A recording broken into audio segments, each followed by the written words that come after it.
Bilim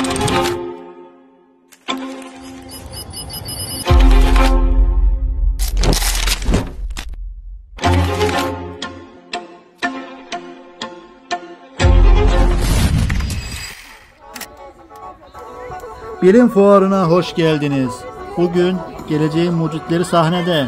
Teknolojiyle bilimin birleştiği bu güzel günde genç zihinlerin neler başarabildiğine birlikte tanık olacağız.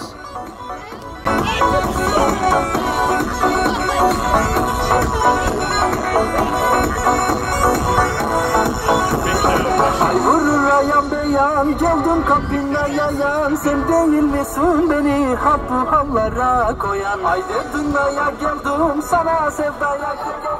Rize'den İstanbul'a yürüdüm yaya geldim. Ben anlatamadım ya, sen anlamayı söyleyerek yağmurladım. Teknoloji her geçen gün sınırlarını zorluyor. İnsan hayal gücüyle birleşen makineler artık sadece araç değil, yaşamın kendisi. Bu gördükleriniz artık birer hayal değil, kendi kararlarını verebilen, çevresini algılayabilen, düşünebilen sistemler. Geçmişin büyük bilim insanları, bugünün genç ellerinde yeniden hayat buluyor. Onların açtığı yolda yürüyen yeni nesil, bilimi sadece öğrenmiyor, yeniden şekillendiriyor.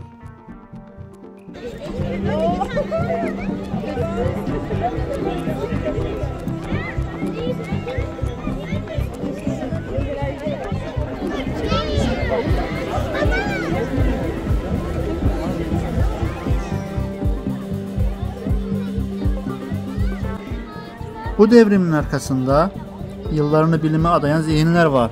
Her bir keşif bizi yeni bir döneme biraz daha yaklaştırıyor. Bilim fuarı çok kalabalık. Her köşede meraklı bakışlar, deney düzenekleri ve anlatımlar var.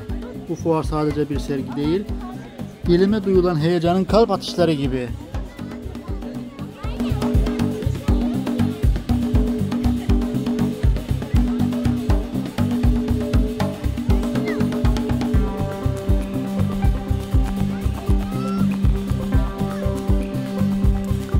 Kalabalık şehirler artık sadece insanlarla dolu değil. Robotlar, dronlar ve otonom sistemler sessizce bizimle birlikte çalışıyor. Otonom araçlar yolları kendi kendine analiz ediyor, saniyede binlerce veri işliyor. Artık direksiyonun başında bir insan olmak zorunda değilsin.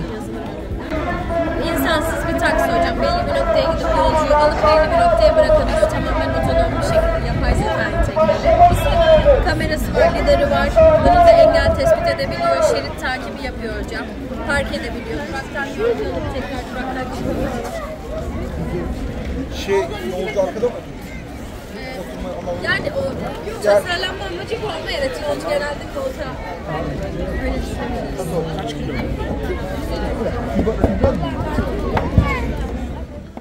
Bu küçük modeller geleceğin habercisi. Her biri yapay zekanın öğrenme gücünü test etmek için tasarlandı.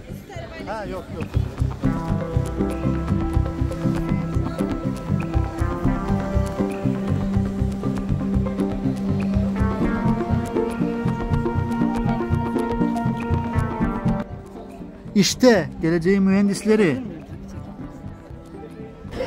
Nasıl çalıştığından bahsediyor musunuz? Bu hidrojenle çalışıyor. Hidrojen yakıt pilimiz var.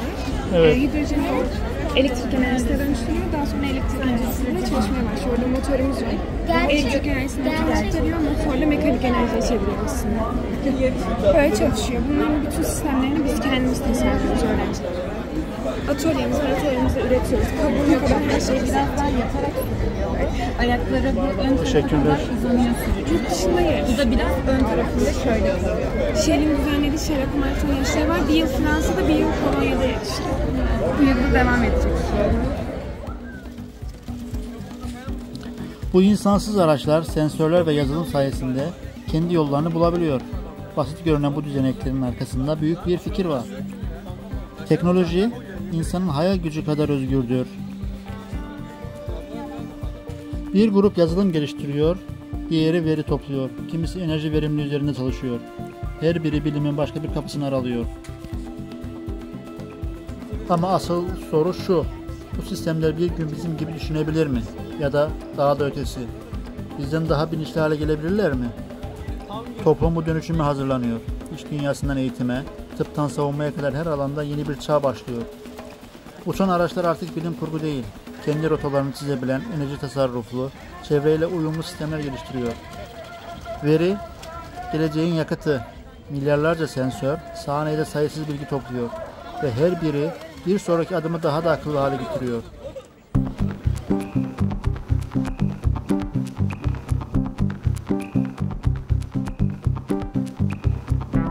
Bu bir tür yani dikey iniş kalkış yapabilen İHA oluyor.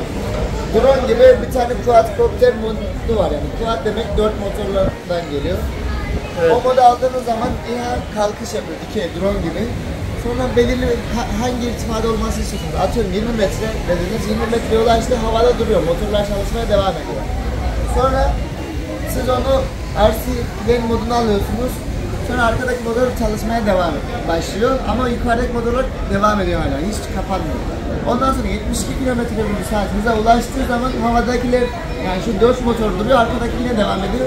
Bu kez uçak gibi uçmaya devam ediyor. Teşekkürler. İnsanın merakı hiç bitmiyor. Çünkü her keşif yeni bir sorunun kapısını aralıyor. Yapay zeka makineleri birbirine bağlıyor.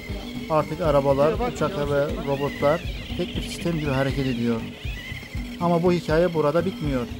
Asıl soru, geleceği kim yönetecek? Biz mi yoksa yarattıklarımız mı?